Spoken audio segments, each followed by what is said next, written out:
अच्छा, सच बोलना चाहिए ये सब जानते हैं, जानते हैं कि नहीं जानते? सब जानते हैं। लेकिन भागवत में एक ऐसा प्रसंग भी आया है जहां झूठ बोलने की किस किस जगह पर बोलने से पाप नहीं लगता ये भी बताया गया। ये शुक्र नीति है। शुक्र नीति में श्री शुक्राचार्य जी ने बताया। वैसे कोई शुक्र नीति बहुत अनुकरणीय हो ऐसा नहीं है, और झूठ बोलना चाहिए ये भी नहीं बताया है, लेकिन हर आदमी हमेशा सच बोल सके ऐसा भी नहीं है। इसलिए हमारे ऋषि बड़े उदार हैं। उन्होंने कुछ कुछ जगह ऐसी बताई हैं जहां झूठ बोला भी जाए तो भी इन जगह पर झूठ बोलने से अपराध नहीं। मैं फिर कहूं, इसका मतलब ये नहीं कि झूठ बोलने की कोई छुट्टी मिल गई, परमिशन मिल गई, लेकिन इन जगह पर झूठ बोला जाए वो भी प्रशंसनीय तो नहीं है पर निंदनीय भी नहीं है। कौन सी जगह? तो शुक्र नीति कहती है स्त्रीषु नर्म विवाहे च, स्त्रीषु नर्म विवाहे च वृत्यर्थे प्राण संकटे। सबसे पहले कहाँ झूठ बोलने में पाप नहीं लगता? तो कहा स्त्रीषु, यानी स्त्री को मनाने के लिए अगर थोड़ा बहुत झूठ बोला जाए तो, भाइयों ध्यान से सुनना, आपके लायक टॉपिक है कि अब बीवी रूठ गई, अब मान ही नहीं रही, क्या करे? खूब मना लिया, खूब मना लिया, तो वहां दो चार बात बोल दी जा, अरे तू तो चांद का टुकड़ा है, बस उसी में पिघल जाएगी। कई होते ना खूब मनाने में एकदम पंडित होते हैं, तेरे लिए चांद तोड़ लाऊं, तेरे लिए तारा तोड़ लाऊं, ये कर दूं, वो कर दूं।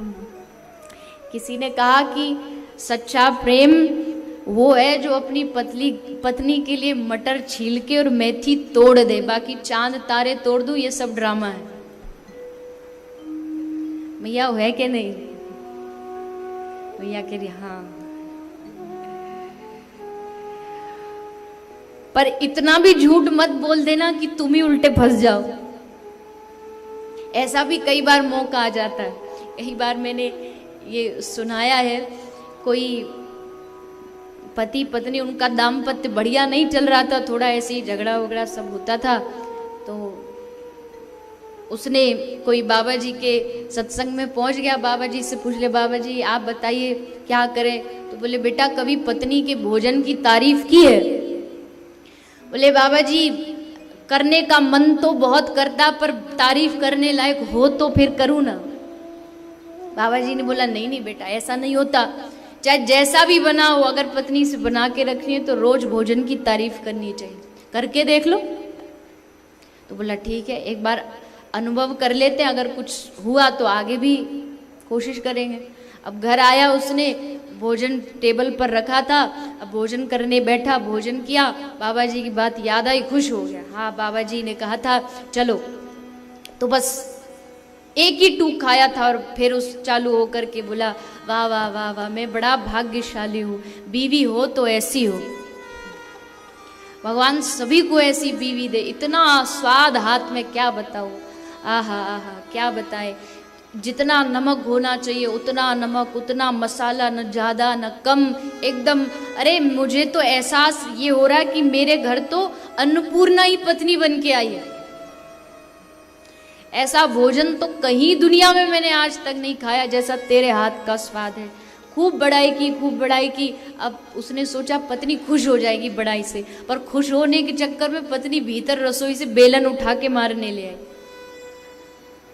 तो उसने पूछा तू मारने क्यों आई है? तुझे तो खुश होना चाहिए, मैंने इतनी बड़ाई की, प्रशंसा की, और तू और उल्टा।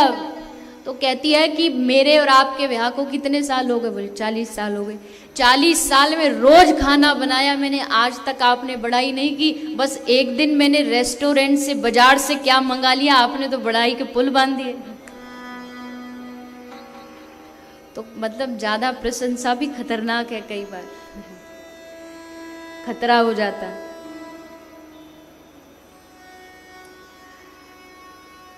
लेकिन शुक्र नीति कहती है स्त्रीषु, कभी थोड़ा बहुत मनाने के लिए, स्त्रीषु नर्म विवाहे च, लड़की का ब्याह नहीं हो रहा है, लड़की थोड़ी श्यामल वर्ण है। परम पूज्यपाद श्रद्धेय श्री डोंगरे जी बाबा जी महाराज कहा करते थे कि अगर लड़की सालिग्राम जैसी हो, अगर आपकी कन्या सालिग्राम जैसी हो तो दो चार बातें उसके विवाह के लिए थोड़ी बढ़ा चढ़ा के बतानी पड़ती है कि अजी हमारी लड़की तो एकदम गाय है, गाय एकदम गाय जैसी भोली भाली है। और लड़के वालों ने भी सोच लिया जब कह रहे तो गाय ही होगी, ब्याह के बाद सचमुच गाय ही निकली, पर कैसी गाय? सींग वाली गाय जो चारों तरफ मारती हुई घूमे। शुक्र नीति कहती है स्त्रीषु नर्म विवाहे च वृत्त्यर्थे। मान लीजिए आपके घर में, परिवार में एकदम अन्न का एक दाना नहीं है, बच्चे भूखे मर रहे हैं, उस समय व्यर्थत, उस समय आपके धन की प्राप्ति के लिए थोड़ा बहुत कहीं आपको कुछ कहना पड़े, और अंत में कहा प्राण संकटे, प्राण अगर संकट में है आपके या किसी और व्यक्ति के, उस समय उसके प्राण बचाने के लिए अगर असत्य भाष्य किया जाए तो वो झूठ भी क्षमाशील है।